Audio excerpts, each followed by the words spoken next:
అబ్రహాము కుటుంబంతో పాటు పెరిగింది.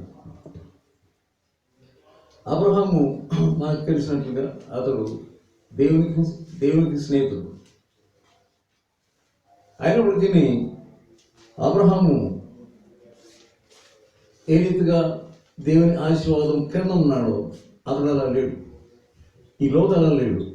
లోతు గురించి మనం ఏం చూస్తున్నాం? 2 పేతురు 2వ అధ్యాయం 7వ వచనం. 2 పేతురు 2వ అధ్యాయం 7వ వచనం. 7-8 వచనం కన్నా చదువుతారా? దుర్మార్గుల కామ వికారయుక్తమైన నడవడి చేత బహు బాధపడిన నీతిమంతుడగు లోతును తప్పించాడు. ఇతను నీతి ఉంది. అబ్రహామును బట్టి ఒక నీతి ఉంది. సో ఇతడు ఏమి భరిస్తూ ఉన్నాడు? వారి యొక్క కామ వికారమైన చర్యలన్నింటినీ వాటి కొరకు తన యొక్క మనస్సాక్షి గుచ్చుకుంటా ఉన్నాడు. అయినప్పటికీ ఏమీ చేయలేనటువంటి పరిస్థితుల్లో అతడు చిక్కున్నాడు. ఎటు వెళ్ళలేడు. మరి అబ్రహాము దేవుని యొక్క ఆశీర్వాదం పొందినాడు. బైబిల్ ఏం చెప్తుందంటే దేవుని యొక్క ఆశీర్వాదము అబ్రహామునకు ఉన్నది. దాన్ని బట్టి అబ్రహాంకి ఎటువంటి ఆశీర్వాదం ఉందో అతనికి ఆత్మీయమైన ఆశీర్వాదం ఉంది. అలాగే శరీర సంబంధమైన లోక సంబంధమైన ఆశీర్వాదం కూడా ఉన్నది. చాలా గొర్రెలు, గొడ్లు, ఈ పశువుల సంపద ఉన్నది. అతనిని బట్టి ఈ లోతుకు కూడా దేవుని యొక్క ఆశీర్వాదం ఉంది. కానీ అతడు లోతు అబ్రహాం దేవుని వెంబడించినట్లుగా ఈ లోతు దేవుని వెంబడించినట్టుగా మనం చూడలేదు. అతడు తన మార్గాన్ని తప్పాడు. బైబిల్ ఏం చూస్తున్నాం? మనం లోక సంబంధమైన మనసు నుంచి మనం దూరంగా ఉండాలి. రోమ 12:1-2 వచనాలు. రోమ 12:1-2 వచనాలు. ఈ లోక మర్యాదను సహోదరులారా పరిశుద్ధము దేవునికి అనుకూలమైన సజీవ యాగముగా మీ శరీరములను ఆయనకు సమర్పించుకొనుడని దేవుని వాత్సల్యమును బట్టి మిమ్మల్ని బతిమాలు కొనుచున్నాను. మన శరీరాన్ని సజీవ యాగముగా బలిపీఠం మీద పెట్టుకోవాలి. అది శిష్యత్వమునకు నాంది. మన యొక్క అనేకమైనటువంటి హ్యాబిట్స్ మన వెనకాల వస్తూ ఉంటాయి. ఈ హ్యాబిట్స్లో దేవునికి సంబంధించినటువంటి అలవాట్లను ఎలా పెంచుకోవాలి, అపవాది మనలో పెడుతున్నటువంటి అలవాట్లను, బ్యాడ్ హ్యాబిట్స్ అన్నింటినీ తొలగించుకోవాలి. శిష్యరకం ఎలా మనం ప్రవేశించాలి, ఇదంతా కూడా ఈ బైబిల్ ద్వారా మనం నేర్చుకుంటున్నాం. ప్రభువుని నమ్ముకుంటారు కానీ శిష్యరకం రాలేదు. వారు చాలా డేంజర్ పరిస్థితిలో ఉన్నారు. 2వ వచనంలో ఉంది, మీరు ఈ లోక మర్యాదను అనుసరింపక ఉత్తమము అనుకూలము సంపూర్ణమైన దేవుని చిత్తమేదో పరీక్షించాలి, తెలుసుకోవాలి. మనసు మారి మనసు మారడమే కాకుండా నూతనం అవ్వాలి. ఆ తర్వాత రూపాంతరం కావాలి. అది శిష్యరకంలో ఆనందం. ఈ లోకం నుంచి పూర్తిగా మనం వేరైపోవాలి. లోక పద్ధతుల నుంచి మనం పూర్తిగా వేరైపోవాలి. లోకస్తులు ఎలా ఉంటున్నారో దానికి వ్యతిరేకంగా మనం ఉండాలి. లోకస్తులు అందరూ ఒకలా ఉంటున్నారు, దానికి వ్యతిరేకంగా మనం ఉండాలి. అంటే మన డ్రెస్ ఏంటి, మన యొక్క వైఖరి ఏంటి, మనము వ్యవహారం ఏమిటి, ఈ శైలి అంతా, వ్యవహారిక శైలి అంతా కూడా లోక సంబంధమైనదిగా ఉండకూడదు. నువ్వు లోక సంబంధిగా ఆకర్షణీయంగా మనం వారికి వీరికి కనబడడానికి నువ్వు ప్రయత్నం చేయకూడదు. అంటే ఇంకా నువ్వు శిష్యుడిగా చేరలేదు. నువ్వు శిష్యుడిగా చేరకుండా దేవుని యొక్క సన్నిధిలో నీవు సఫలతను చూడదు. లోపల ఇంకా కొన్ని కలుపు మొక్కలు ఉన్నాయి, చేదైన వేలు ఉంది. దీనిని బట్టి మనం ఎలా ఉన్నామంటే లోకస్తులు ఎలా చెప్తున్నారో లోకస్తుల్ని అనుకరించు మనం ముందుకెళ్ళిపోతా ఉన్నాము. మరి ఈ లోతు చేసినటువంటి మొదటి తప్పు, అతడు వేసిన అడుగులలో తప్పుడు అడుగులలో మొదటిది ఏంటంటే అతడు వీళ్ళ కాపర్లు, గొర్రెల కాపర్లు, వాళ్ళ పశువుల కాపర్లు, వీళ్ళ పశువుల కాపర్లు, అబ్రహాం యొక్క పశువుల కాపర్లు, లోతు యొక్క పశువుల కాపర్లకు దెబ్బలాడు వచ్చింది, కలహం వచ్చింది. కలహం రాగానే మొదటి చాయిస్ ఎన్నిక అబ్రహాము లోతుకి ఇచ్చాడు. ఎందుకంటే చుట్టూ అన్నిటి ఉన్నారు, పెరిజేలు ఇంకా మిగతా కనానీయులు కూడా అందరూ ఉన్నారు. సో వీళ్ళు ఎదుట మనం మాదిరి పోగొట్టుకోవాలి అని నీవే బాబు మన కలహం వద్దు, మన బంధువులు కనుక మనకు కలహం వద్దు, కానీ నువ్వే ఏర్పాటు చేసుకోవాలంటే లోతు ఏమి ఏర్పాటు చేసుకున్నాడు, ఏం ఏర్పాటు చేసుకుంది మనకు తెలుసు కదా. 10వ వచనంలో ఉంది, లోతు కన్నులెత్తి యోర్దాను ప్రాంతం అంతటిని అతడు ఏర్పాటు చేసుకొని, అది ఎలా కనపడుతుందంటే పచ్చగా కనపడుతుంది, యెహోవా తోటలా కనపడుతుంది. ఎందుకంటే లోకత్వం అనేది తనలో పనిచేస్తారు. నీలో లోకత్వం పనిచేస్తున్నప్పుడు అవతల నీ దృష్టికి డేంజర్ వస్తువులు, అపాయకరమైనటువంటి వ్యవహారాలు నీకు పచ్చగా కనబడతాయి. అప్పుడే నీవు తెలుసుకోవాలి, నేను అపాయకరమైన స్థితిలోకి వెళ్ళిపోతాను. అతనికి గ్రహింపు రావడం లేదు, పర్వాలేదు, ప్రిజంప్షన్, దురభిమాన పాపం, నేను బాగానే ఉంటాను అక్కడ వెళ్ళినాను. కానీ ఒకేసారి అతను లోపలికి వెళ్ళిపోలేదు. ఎక్కడ తన యొక్క గుడారం వేసాడు చూడండి, సొదొమకు దగ్గరగా వేసాడండి. లోతు ఆ మైదానమందున్న పట్టణముల ప్రదేశములలో కాపురం ఉండి 13వ వచనం సొదొమ దగ్గర తన గుడారము వేసుకున్నాడు. సొదొమ దగ్గర గుడారం వేసుకున్నాడు. కానీ నేనేం చేశాము, సొదొమ వాళ్ళు బహుదుష్టులు, సొదొమ మనుషులు దుష్టులు, యెహోవా దృష్టికి బహు పాపులై ఉండేది. యెహోవా దృష్టికి చాలా భయంకరమైనటువంటి పాపులుగా ఉన్నారు వాళ్ళు. సో దేవుడు నిర్ణయించుకున్నాడు వాళ్ళ యొక్క పాపము భయంకరంగా తయారై యెహోవా దృష్టి పైకి వెళ్తాము, అది నిండిపోతుంది, పాత్ర ఉగ్రత పాత్ర నిండిపోతాము. ఇంకా కొంచెం ఉంది, అంచు దగ్గర ఉన్నారు వాళ్ళు, అంచు దగ్గర వరకు వచ్చేసారు. కనుక దేవుడు దాన్ని నాశనం చేయాలని కోరాడు. నాశనం చేయాలని కోరి మరి నా సేవకుడుకు దీన్ని దాచదనా అని అబ్రహాముకు తెలియజేస్తాడు. తెలియజేసినప్పుడు అబ్రహాము విజ్ఞాపనం మొదలుపెట్టి 10 మంది అయినా ఉంటే ఏమంటున్నాడు అబ్రహాం, 10 మంది అన్నా ఆ పట్టణంలో ఉంటే నువ్వు దాన్ని నాశనం చేయకుండా మాంతావా అంటే 10 మంది కూడా లేరు మనకు అర్థం. 10 మంది నీతిమంతులు లేని పట్టణం, అక్కడ ఆ పట్టణంలో ఆ సొదొమలో ఉంటున్నాడు, సొదొమ గొమొర్రాలో ఉంటున్నాడు. సో 10 మంది నీతిమంతులు కూడా లేనటువంటి ఆ స్థలంలో ఇతడు తన యొక్క కుటుంబాన్ని నడిపించుకుంటూ అలాగే వారి యొక్క అలవాట్లన్నీ కూడా నేర్చుకొని ఆ పిల్లలు ఉన్నప్పటికీ ఆ పిల్లలకు కూడా ఆ అలవాట్లే నేర్పిస్తూ ఉన్నారు.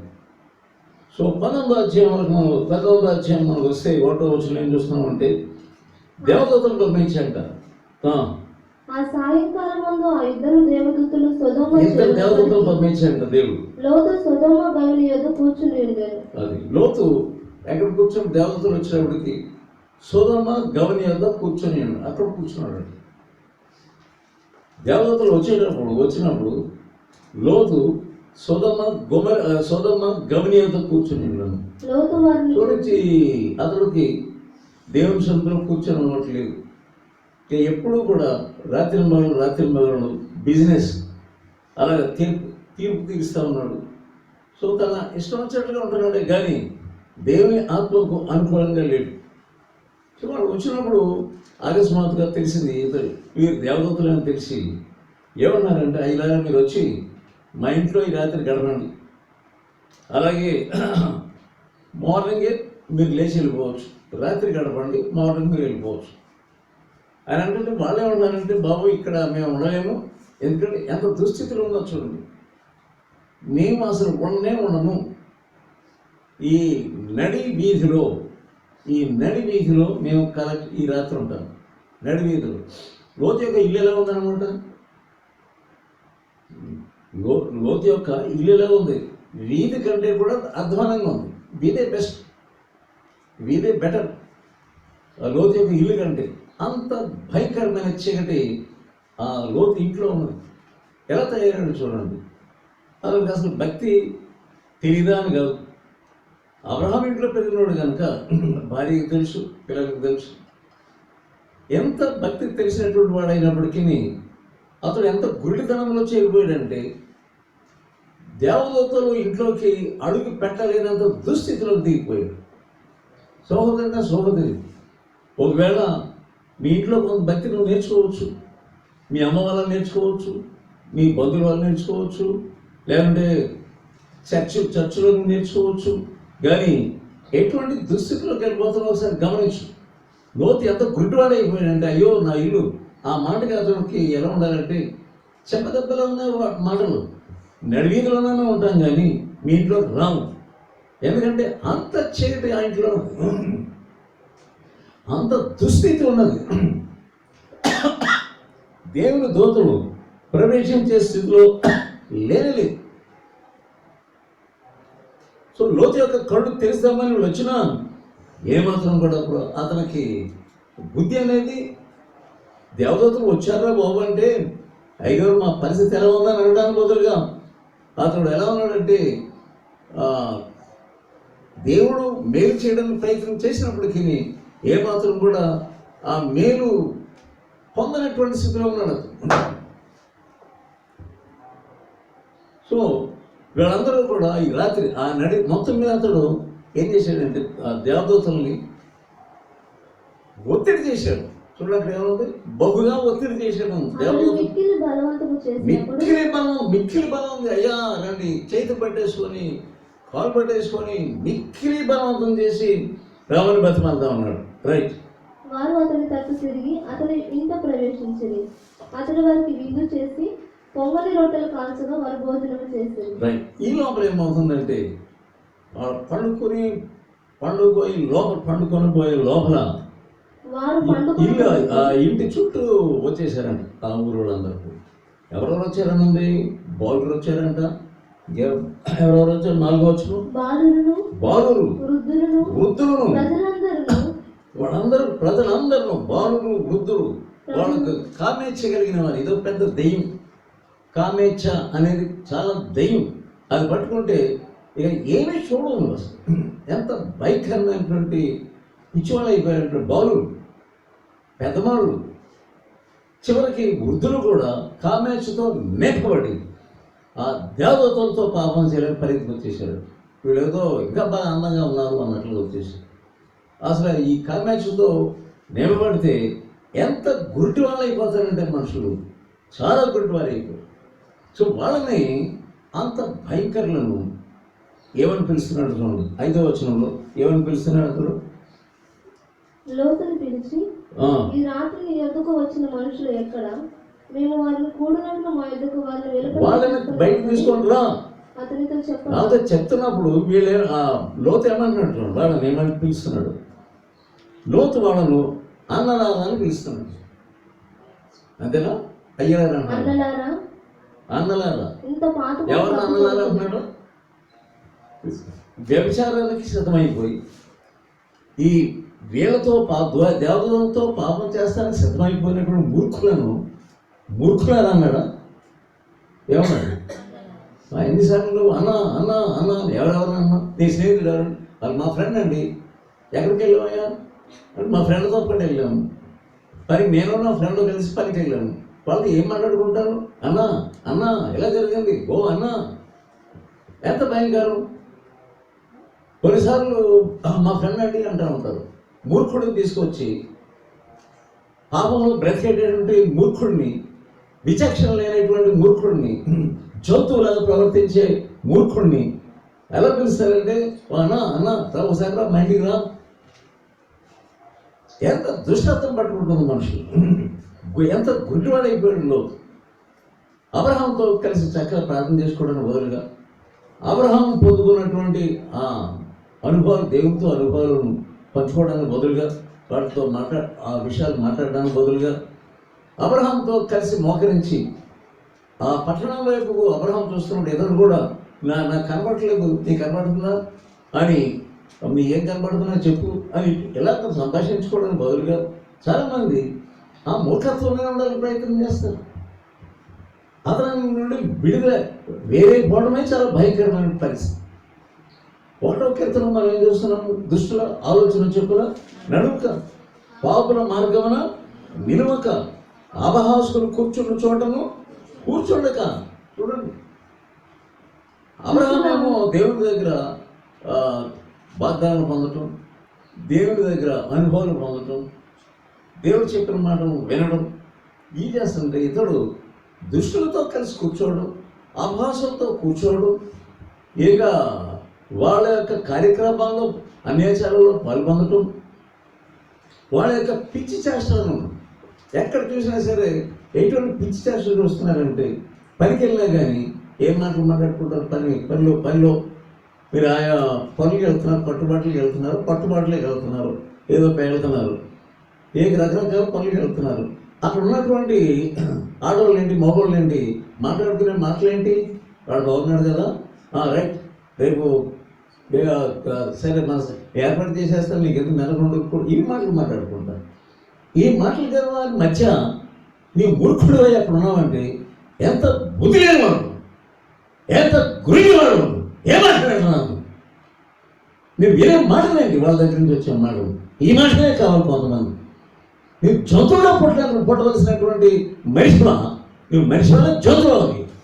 దేవుని వాక్యం దుష్టుల ఆలోచనలు ఎప్పుడా నడవకు, నష్టాన్ని సరే నీతో పాటు రాను అబ్బాయి. ఎందుకంటే నీ నోటి నుంచి వచ్చే మాటలన్నీ కూడా దుర్మార్గం. నేను ఈ మాటలు వినలేను బాబోయ్ అని అంటాను బదులుగా చాలా బాగున్నాయి అన్నమాట. నీకు సేమ్ ఇలాగా ఉన్నది, మీరు చక్కగా అది ఎలా ఉందంటే స్వీట్లా ఉన్నది ఆ మాటలు. ఎలా వినగలుగుతున్నావు అవన్నీ? నీకు లోపలికి వచ్చి అవన్నీ కూడా నీ మనసును పొల చేయడం లేదా? లోకత్వం యొక్క భయంకరత్వం ఎలా ఉంది? వాక్యం ఏమైనా హెచ్చరిస్తూ ఉన్నది. 1 యోహాను పత్రికలో ఏమైనా హెచ్చరిస్తూ ఉంది. 1వ అధ్యాయం 15వ వచనం. 1వ అది 2వ. 1 యోహాను 15వ వచనం. యోహాను రాసిన మొదటి పత్రిక 2వ అధ్యాయం 15వ వచనం. ఈ లోకమునైనను లోకములో ఉన్నవాటినైనను ప్రేమింపక నీ ప్రేమ అంతా లోకం మీద ఉన్నది. అటువంటి వాడు మాటలు వినడానికి చాలా ఇష్టపడుతున్నాను. నీ శరీర సంబంధమైన మాటలు వినడానికి చాలా ఇష్టంగా ఉంది. ఆ అమ్మాయి బాగుందిరో, బాగుందిరా, పలానా విషయం బాగుంది, చాలా సన్నగా ఉంది, లేదా బాగుంది, సరిపోతుంది నీకు, ఈ మాటలు వినడానికి ఇష్టంగా ఉన్నది. నీకు ఎంత భయంకరంగా ఉన్నాము అన్ని తెలిసిన వాడు. నీ ఇంట్లో భక్తి ఉండవచ్చు, కానీ బయట నీకు భక్తి లేదు. మీరు వెళ్ళే పనిలో పరిశుద్ధమైన మాటలు లేవు. ఎంత అపవిత్రమైన మాటలు వినడానికి నీ హృదయం ఎలాగో ఒప్పుకుంటున్నావు. లోతు ఎలా తయారయ్యాడు? అబ్రహాం యొక్క బంధువుడు ఇలా తయారయ్యాడండి. ఎలా ఎటువంటి మాటలు మాట్లాడుతున్నారు వాళ్ళు?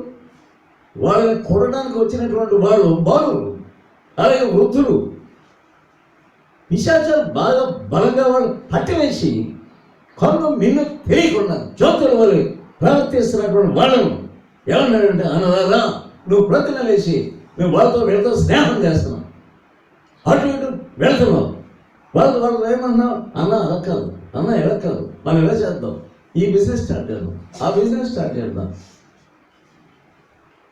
ఎందుకంటే డబ్బులు కావాలి. ఎందుకు కావాలి డబ్బులు? పాతల లోకానికి వెళ్ళడానికి డబ్బులు కావాలి. ఎందుకంటే ఎప్పుడైతే గొర్రెలు, మేకలు, మందలు, పశువులు ఇవన్నీ పెరిగినాయో వాడు కొట్టడానికి వచ్చినటువంటి వాళ్ళు చాలా డబ్బులు వస్తున్నాయి, ఇంకా పెంచాలి, ఇంకా తయారు చేయాలి. దీంట్లో దిగిపోయాడు సొదొమ గొమొర్రా, అది ఇంకా బాగా బిజినెస్ కేంద్రంలో కనబడుతున్నాను. డబ్బు అని వారి జీవితాలని, వారి శరీరాలను పూర్తిగా పాడు చేసేసుకుంటా ఉన్నది. 2వ కొరింథీ 6వ అధ్యాయం 10వ వచనం.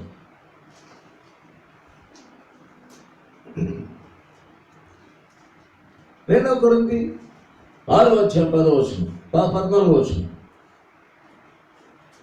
మీరు అవిశ్వాసులతో జోడుగా ఉండవద్దు. నీతికి దుర్నీతితో ఏమి సామర్థ్యం? అవిశ్వాసులతో స్నేహం ఏంటి? నేను మా ఇంటికి వెళ్ళిపోతాను అన్నారు. సరే మీరు వెళ్ళిపోండి. నేను ఎవరితో స్నేహం చేస్తాను? విగ్రహాలతో స్నేహం చేస్తున్నాం, అలాగే లోకస్తులతో స్నేహం చేస్తున్నాం, సినిమా చూసేవాళ్ళతో స్నేహం చేస్తున్నాం. వాళ్ళు మాకే అంటారు, రకరకాల మాటలు మాట్లాడతాను, దైవం పడుతుంటే వెలగలాడిస్తాను. వాళ్ళతో స్నేహం ఏమి జరగట్టుగా నటిస్తున్నాను, ఏమి తెలియట్టుగా నటిస్తున్నాను. ఎన్నో చదివినటువంటి మొదటి యోహానులో 2వ అధ్యాయంలో, దాని తర్వాత వచ్చిన చూద్దాం 17వ వచనం. లోకమును దాని ఆశయం గతించిపోవును. దేవుని చిత్తమును జరిగించేవాడు నిరంతరం. దేవుని చిత్తం మనకు అవసరం లేదు. ప్రభువానికి వెళ్ళనా, ఈ మార్గంలో వెళ్ళనా, అది అవసరం లేదు. లోకము దాని ఆశయం గతించిపోవు. ఆ గతించిపోయే దాన్ని ఎందుకు ప్రేమిస్తున్నాం? మళ్ళీ 2 కొరింథీ దగ్గర వస్తాం. 6వ వచనం, దాని తర్వాత చదవం. దాని తర్వాత చీకటితో ఏమి పొత్తు? వెలుగునకు చీకటితో ఏమి పొత్తు? క్రీస్తునకు బెలియాలతో ఏమి సంబంధము? క్రీస్తునకు బెలియాలతో ఏం సంబంధం? అవిశ్వాసతో విశ్వాసికి పాలెక్కడిది? అవిశ్వాసితో విశ్వాసికి పాలెక్కడిది? దేవుని ఆలయం మాట్లాడితే ఆ ఫంక్షన్ అంటావు, ఆ బంధువులు వాళ్ళ పెళ్లికి వెళ్ళానంటావు, ఏంటిదంతా మళ్ళీ ఎందుకు దెయ్యలేని పేరు వేస్తున్నాను. బాగా తెలిసిన వాళ్ళండి, మా ఇంట్లో జరిగినటువంటి ఫంక్షన్ వాళ్ళు వచ్చారు కదా, తప్పకుండా మేము కూడా వెళ్ళాలి. ఎందుకంటే లోకత్వం అంటారు కదండి. ఎందుకు మాట్లాడికి నీ కుటుంబాన్ని ఆ బంధువుల దగ్గరికి ఈ బంధువుల దగ్గరికి తీసుకెళ్తున్నావు, అపవిత్రమైన బంధువుల దగ్గరికి తీసుకెళ్తున్నావు. నువ్వు ఎక్కడ ఉంటావో, నీ పిల్లలు ఎక్కడ ఉంటారు నీకు తెలిసిన, నీ గురిటివాడు లోతుగా తయారు, లోతు వరే తయారు, నీకెలా తెలుసు? లోతుగా గురిటివాడు ఆ భయంకరమైన వాళ్ళని అన్నదానంటున్నాడు.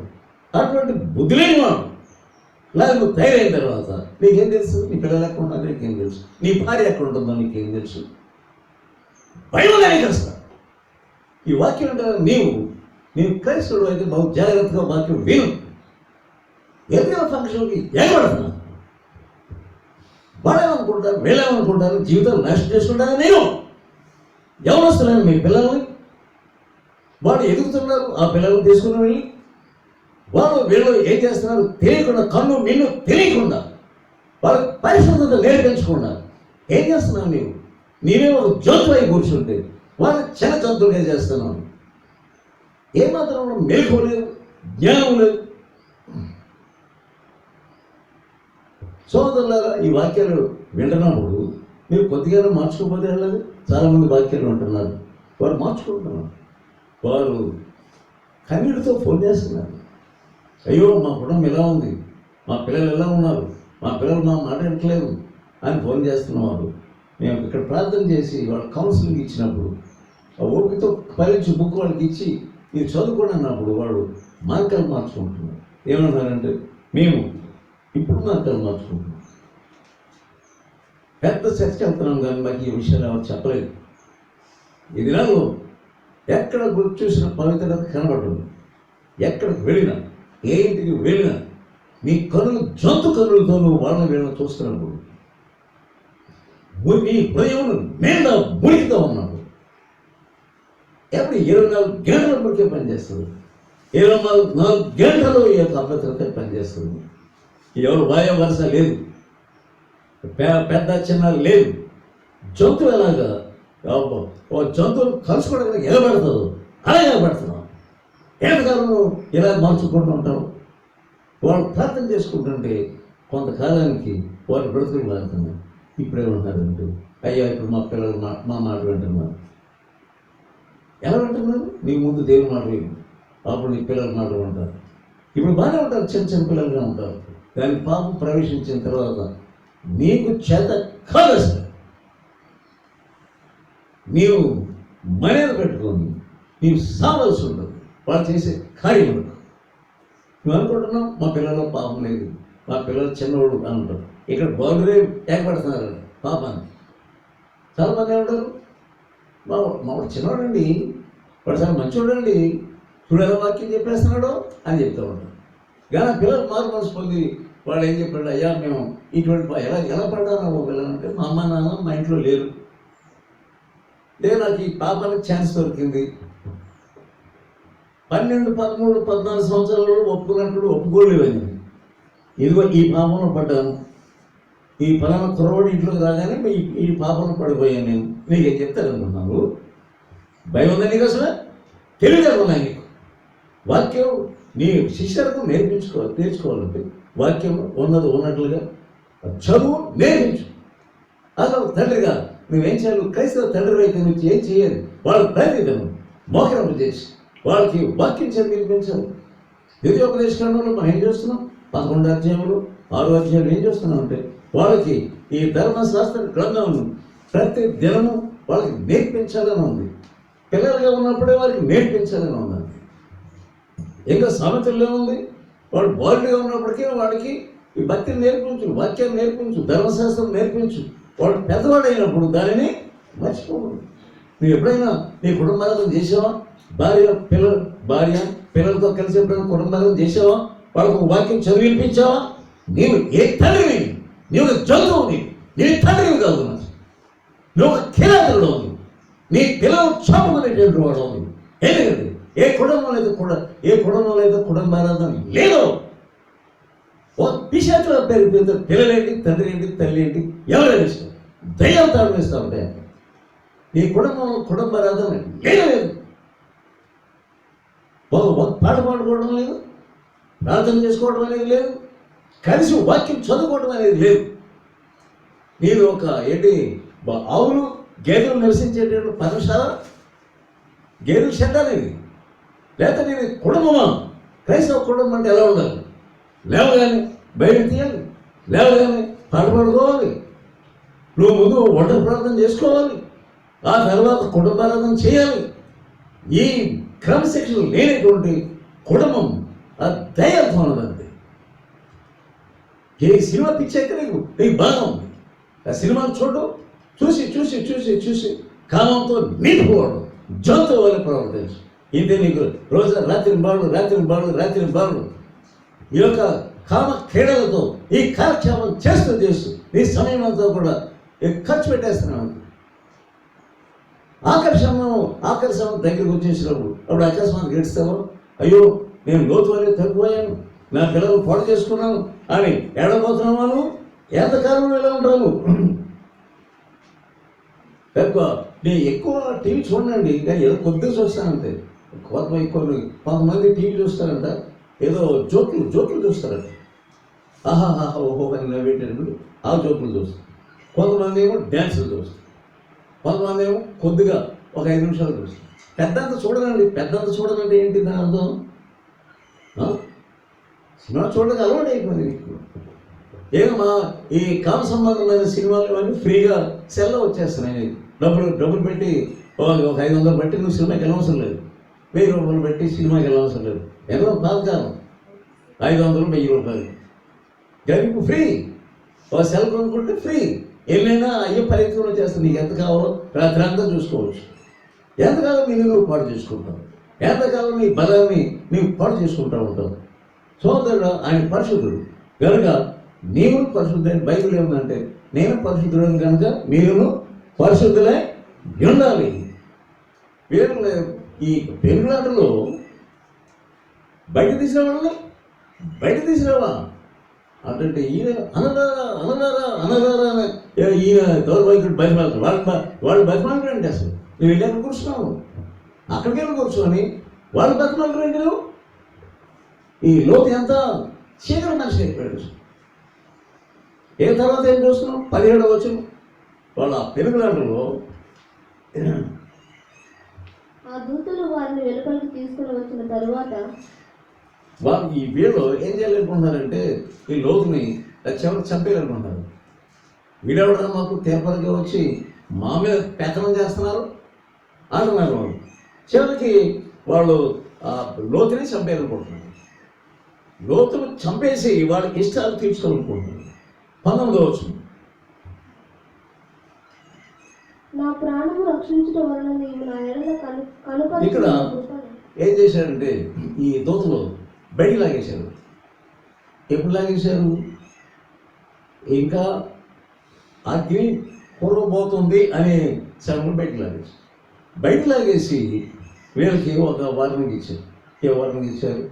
పారిపో, అది పర్వతం మీద పారిపో. కానీ ఆయన ఒకటి చెప్పాడు, పారిపో కానీ వెనకకు చూడవద్దు, వెనకకు చూడవద్దు. కానీ ఇక్కడ కూడా అతను చాయిసే కోరుతున్నాడు. ఇక్కడ కూడా మనుషులకి ఎలా ఉందంటే, అయ్యా అలా కాకపోతే కొంచెం బీమారు వెళ్ళొస్తుంది, ఇలా కాకపోతే ఇలా వెళ్ళొస్తుంది, అంటే ఇటంటే వాళ్ళ చాయిస్, నీ చాయిస్. దేవుని సేవకులు చాయిస్ ఎన్నిక వద్దు, దేవుని యొక్క ఎన్నిక వద్దు, ఎవరి మాట వినవు. కానీ నీ సొంతంగా నీ మనసాక్షి ఏం చెప్తుందో అది చెప్తా, అది చేస్తాను. నీ మనసాక్షి ఆల్రెడీ కంపకొట్టేసింది. నీ హృదయం ఆల్రెడీ ఎలా ఉందంటే దేవునికి విరుద్ధమైనటువంటి చీకటితో ఆక్రమించబడినది. నీ యొక్క గుండె అంతా కూడా నీకెంటి చాయిస్ కావాలి? ఆ ఉన్నతమైన పదార్థానికి వెళ్ళిపో అంటే ఏమన్నట్లు? అలాగూ కాదు అంటున్నట్లు ఉండదు. ఏమన్నా ప్రభు అలాగూ అక్కడ కూడా ఎన్నిక కావాలి. నీ సొంత నిర్ణయం నీకు కావాలి. దేవుడు నీకు హెచ్చరిస్తున్నా, దేవుడు నీకు గద్దిస్తున్నా. నీ హృదయం అయ్యో హృదయ గద్దింపును ఎలాగ నేను త్రోసివేసితిని. హృదయ గద్దింపు, దేవుని యొక్క గద్దింపు త్రోసేసి వాళ్ళకి ఏంటంటే సొంత నిర్ణయము. ఏ వాక్యం దేవుడు ఏ వాక్యం చూపించాడు? అతను ప్రార్థన చేయలేదండి, ఇదొక స్టైల్. ఇవరికి కొంతమంది స్టైల్ చేసుకున్నారు విధానం, అంత ప్రార్థన చేయలేదంట. ప్రార్థన చేస్తే ఏం మాట్లాడాడు అసలు ఏం అర్థం చేయట్లేదండి. అది అంటే అర్థం కాదు, దేవుడు మాట్లాడాడు. కానీ నీ మాటలైతే నీకు వినబడుతూ ఉంటుంది. ఏమైనా వినబడుతూ ఉంటుంది? అక్కడికెళ్ళదు, అది నీ సొంత మనసు.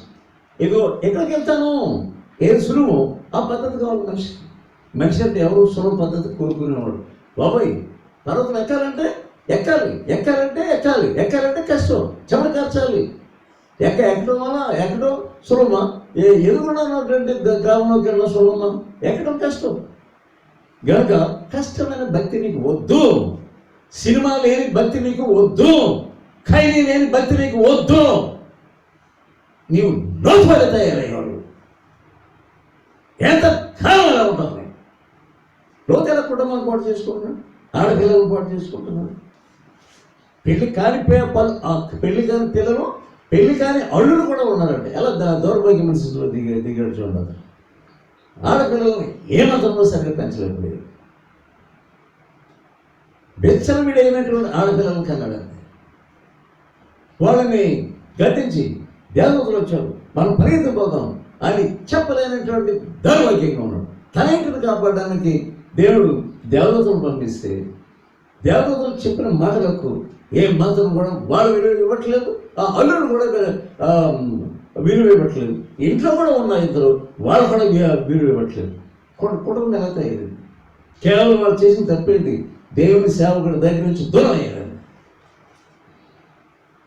ఎప్పుడైతే తన యొక్క ఎలా ఉంటుందంటే తన చాయిస్ ఇచ్చినప్పుడు సులభమైనదని కోరుకుంటాడు. అది లోతండి.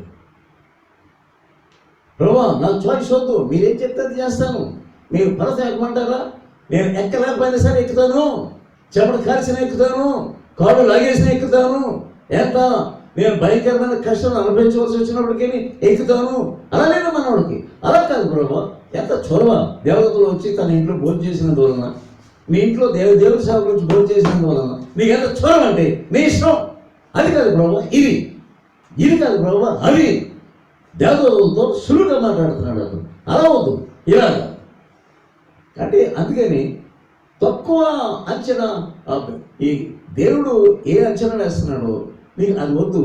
నేను వేసుకునే అంచనా చాలా చిన్నది, తక్కువ, నీచమైనది, అదే పర్వాలేదు అనుకుంటాను.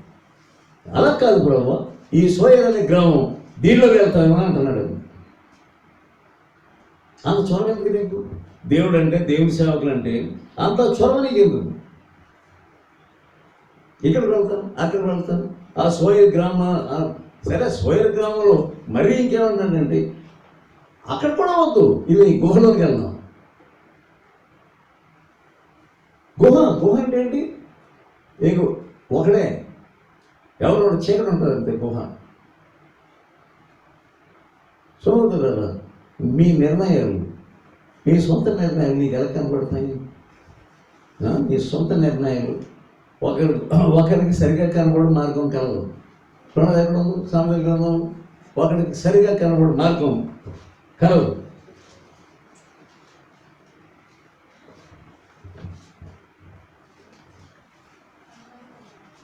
పదహారవ అధ్యాయం 10వ వచనం. ఏ అధ్యాయం? 18. 16-18. 14వ అధ్యాయం 12వ వచనం. ఒకని ఎదుట సరైనదిగా కనబడే మార్గం నేను చదువుతాను ఇప్పుడు. 16-25. ఒకని మార్గము వాని దృష్టికి యథార్థంగా కనబడును, అయినను తుదకు అది మరణమునకు చేరును. ఎన్నో అధ్యాయం అండి? 16వ అధ్యాయము 25వ వచనం. రైట్. ఒకరి మార్గము వారికి ఎలా కనబడుతుంది? యథార్థంగా కనబడును, అయినను తుదకు అది మరణమునకు చేరును. ఆయనను తుదకు అది మరణమునకు చేస్తుంది. సోదరులారా, నీ కంటికి బాగా కనబడుతుంది, అది నిన్ను మరణానికి దారి తీసుకెళ్తుందనే సంగతి నీకు తెలియట్లేదు.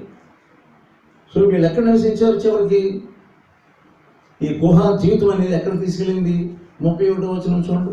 ఆదికాండం 19వ అధ్యాయం 31వ వచనం. 30వ వచనం కూడా చూద్దాం. 30వ వచనం. భయపడి సోయర్కి వెళ్ళి అన్నాడు, మళ్ళీ భయపడ్డాడండి.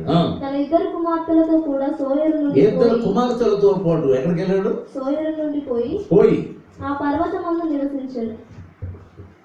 అతడును అతని ఇద్దరు కుమార్తెలను ఒక గుహలో ఎక్కడ ఏర్పాటు చేసుకున్నాడు?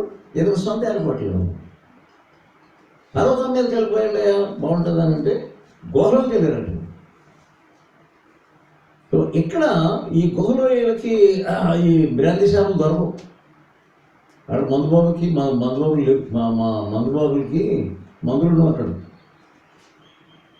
సో ఇతను ఎంత తెలివిగా అంటే ఇతను అన్ని రకాల తెలుగులో ఇటువంటి ఇలా జీవించవచ్చు, అటువంటి అలా జీవించవచ్చు. ఎక్కడ చిన్న బాటలు తెచ్చుకున్నాడో ఆ సోదరుల దగ్గర నుంచి అది బ్యాగ్లో ఎవరు కనబడని అరలో పెట్టేసాడు.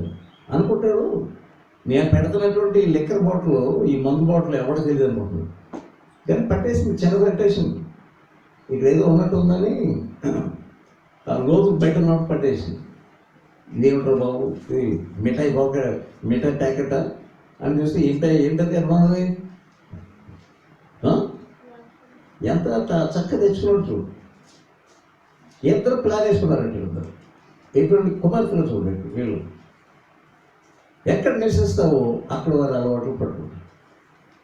ఇక్కడ వరుసలు ఏమి ఉండవండి.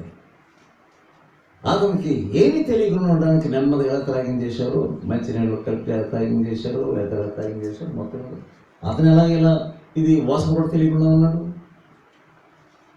అంటే బాగా దట్టమైన చీకటి పట్టేసుకుంటారు. అరే నా కుమార్తెలను తాగించడం ఏంటి? ఒకవేళ నేను ఇది బాధపడుతున్నానేమో, కష్టపడుతున్నానేమో, నా కష్టాన్ని కొంచెం తగ్గించడం తాగిస్తున్నానని అనుకుంటున్నాడు. అయితే కొంచెం తాగు. ఈ తాగించే వాళ్ళు ఎలాగంటే ముందు తాగేటప్పుడు ఎలాగంటే అభిప్రాయం కొంచెం అలాగే నా దేనికంటే సొసైటీ కొరకు, నా ఫ్రెండ్షిప్ కొరకు ఒక్కడుతురావు గుడతరాదు. 2వ రోజున 2 గుడతలు, 3వ రోజున 3 గుడతలు. సో ఆ తర్వాత 5 ఎక్కడ ఉంది వీడే పిలుస్తాడు, అది తీసుకుంటాడు. మరి నా కూతుర్లు దీన్ని తాగిస్తున్నారు, ఇది దేన్ని తాగిస్తున్నారు? వీళ్ళు ఏం జరిగిందో మనకు తెలుసా? ఈ బైబిల్ గ్రంథంలో భయంకరమైనటువంటి చాలా భయంకరమైన ఘట్టం అది. తండ్రితో వీళ్ళు ఈ క్రియలకి దిగడం అనేది ఇంతకంటే చదలమైనటువంటి ఘట్టం ఎక్కడ లేదు. ఎంత చీకట్లోకి వెళ్ళిపోయాడు,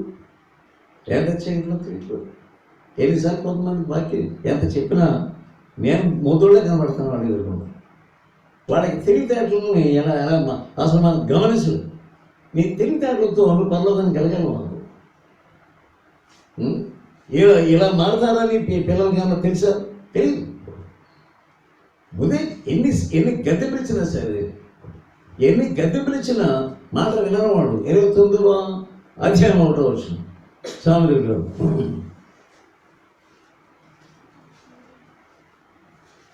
సామెతలు 29. ఎన్నిసార్లు గద్దించినాను లోబడనివాడు. మరి తిరుగు లేకుండా నీవు కొంచెం సినిమా చూసినప్పుడే నీ గద్దింపు వస్తుంది. చూడకూడదురా బాబు, చూడకూడదురా బాబు, చూడకూడదురా బాబు అనుకుని నేను చూస్తున్నా. చిన్న కైని కొంచెం తిన్నప్పుడే నీ గద్దింపు వస్తుంది. ఇది కైని తినకూడదురా బాబు, తినకూడదురా బాబు, తినకూడదురా బాబు. చివరికి ఎలా తయారవుతారంటే ఆ చిన్నది పోయి పెద్దది, పెద్దది పోయి ఇంకా పెద్దది, చివరికి ఎలా తయారైపోతుంది? గురిటి వాళ్ళు. నువ్వు ఏం చేస్తున్నావు నీకు తెలియదు, ఏమి చేస్తున్నావో నీకు తెలియనటువంటి పరిస్థితుల్లో తయారవుతుంది. ఈ లోతు భార్యను హెచ్చరిస్తున్నారు, దేవదూతలు హెచ్చరిస్తున్నారు, లెండి లెండి లెండి లెండి అంటే వాడు ఈ లోతు భార్యకి ఏమైనా పదండి నన్ను ముందుగా వస్తుందా? ఏ దేవదూతలు వచ్చారు, మనం త్వర పరిగెత్తుకోవాలి అని అంటున్నారా? అంటున్నా ఆ లోతు భార్య ఏమాత్రం కూడా సిద్ధం అవ్వట్లేదు. అలాగే తన కుమార్తెలు కూడా అంతే. ఎంత భయంకరమైనటువంటి పరిస్థితుల్లోకి లోతు దిగజారిపోయాడు. 19వ అధ్యాయం 15వ వచనం. 19వ అధ్యాయం 15వ వచనం. తెల్లవారినప్పుడు ఆ దూతలు లోతును త్వరపెట్టి. చూడండి, ఇక్కడ మాటికి త్వర పెట్టవలసి వస్తుంది. మాటికి త్వర పెట్టవలసి వస్తుంది. దేవుని సేవకులు మాటికి హెచ్చరించవలసి వస్తుంది. దేవుని సేవకులు మాటికి నేను త్వర పెట్టవలసి వస్తుంది.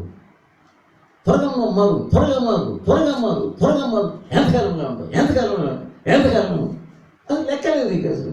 దేవుని సేవకుడు అంటే లెక్కలేదు నీకు అసలు.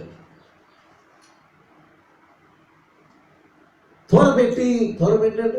దేవతలకి ఎంత కష్టం ఇచ్చారు చూడండి. ఈ కుటుంబాన్ని త్వర పెడతా ఉన్నారు.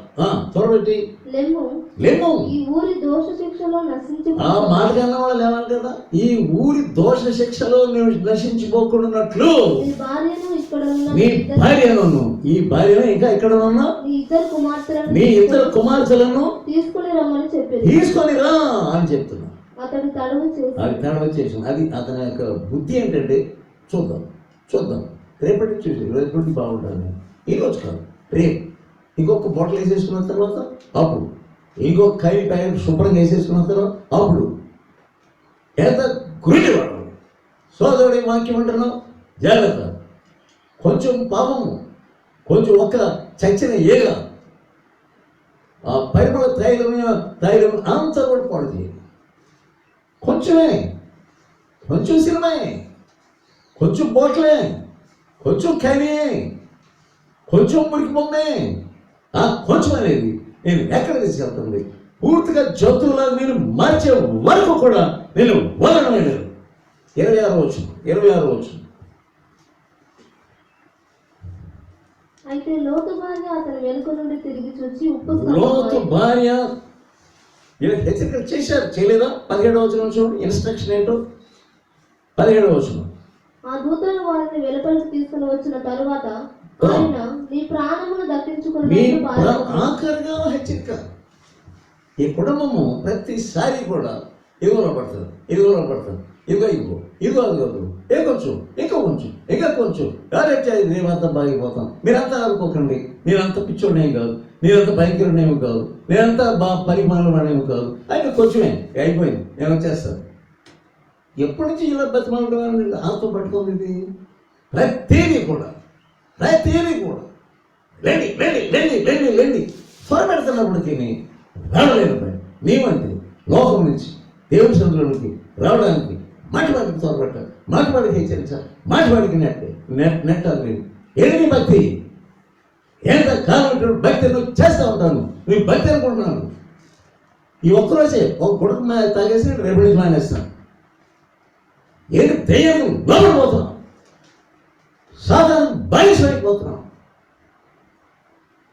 ఈ కొంచెం పాపమే, ఈ ఒక్కసారి అనుకుంటా నువ్వు పాపానికి బానిస అయిపోయి ఎంత కాలం మీద దేవుని తెప్పలు పెడతావు, ఎంత కాలం ఇంకా నువ్వు దేవుని సేవకులకు తెప్పలు పెడతా ఉంటావు. సోదరుడు సోదరి, ఈ రోజున కూడా ఈ సమయంలో కూడా దేవుడు నిన్ను బతిమాలుతా ఉన్నాడు, తగ్గించుకోమని. ఇప్పుడైనా నువ్వు మార్చుకుంటావని ఆయన నేను హెచ్చరిస్తున్నాను. ఆ 17వ వచనం చూడాలా ఉందో, 17వ వచనం, నీ ప్రాణమును దక్కించుకున్నట్లు పారిపోము, నీ ప్రాణము దక్కించుకున్నట్లు పారిపోము, నీ వెనుకకు చూడకము, నీ వెనుకకు చూడకము. అంతే, సరిపోదు. సరే, ఇన్ని వాక్యాలు వెళ్ళలేదు కదా, లాస్ట్ వాక్యాన్ని వినొచ్చు కదా.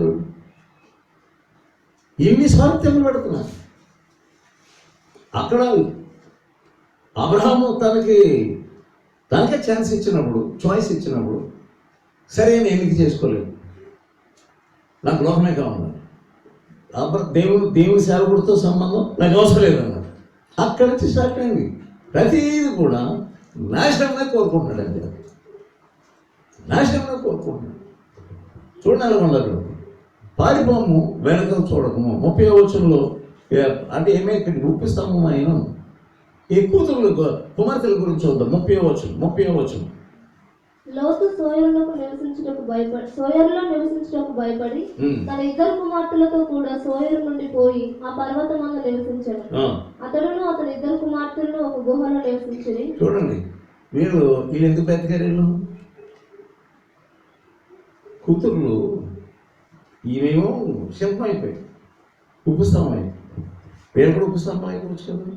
కాదు, దానికంటే కఠినమైన శిక్ష ఏంటంటే తల్లి ఉప్పు స్తంభంగా మారిందే అని ఆ శిలాఫలకమును చూడడానికి కూతురు మిగిలేదు. కూతురు ఎందుకు మిగిలేదు?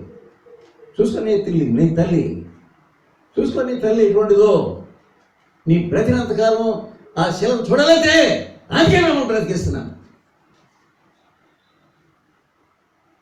నేను మంచిదని అనుకుంటున్నాను, కానీ తల్లి యొక్క ఉప్పు స్తంభాన్ని చూడడానికి నేను బ్రతికిస్తున్నాడని గుర్తుంచుకో.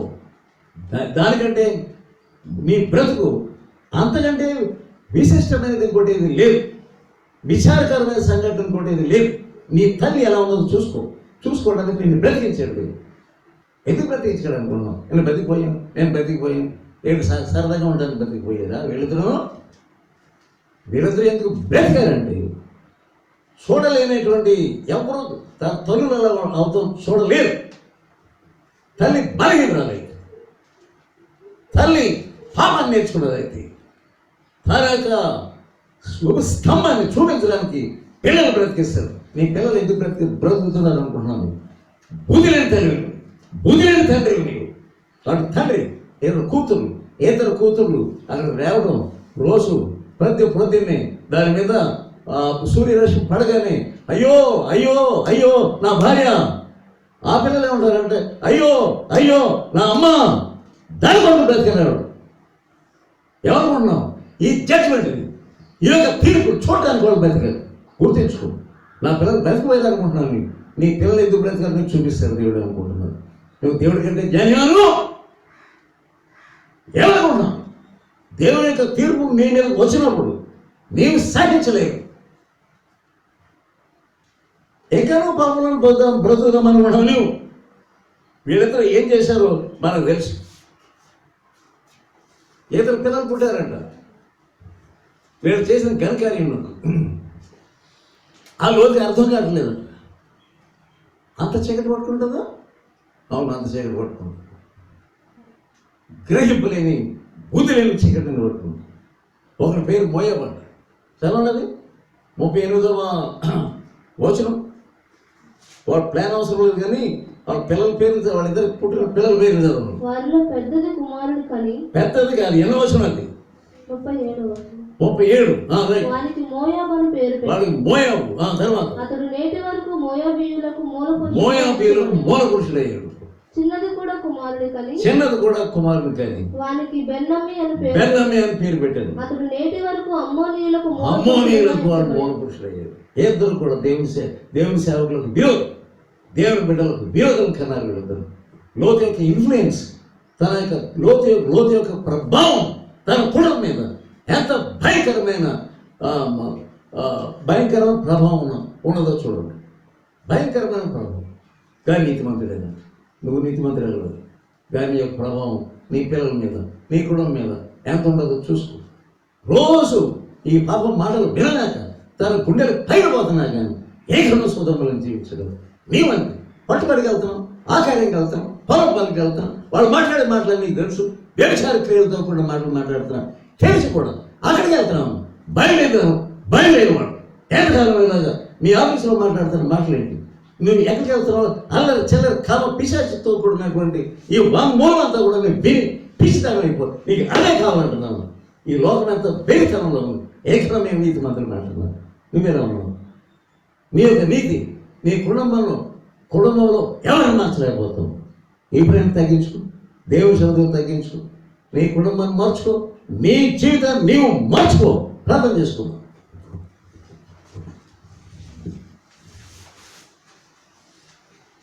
ప్రార్థన చేసుకోవచ్చు.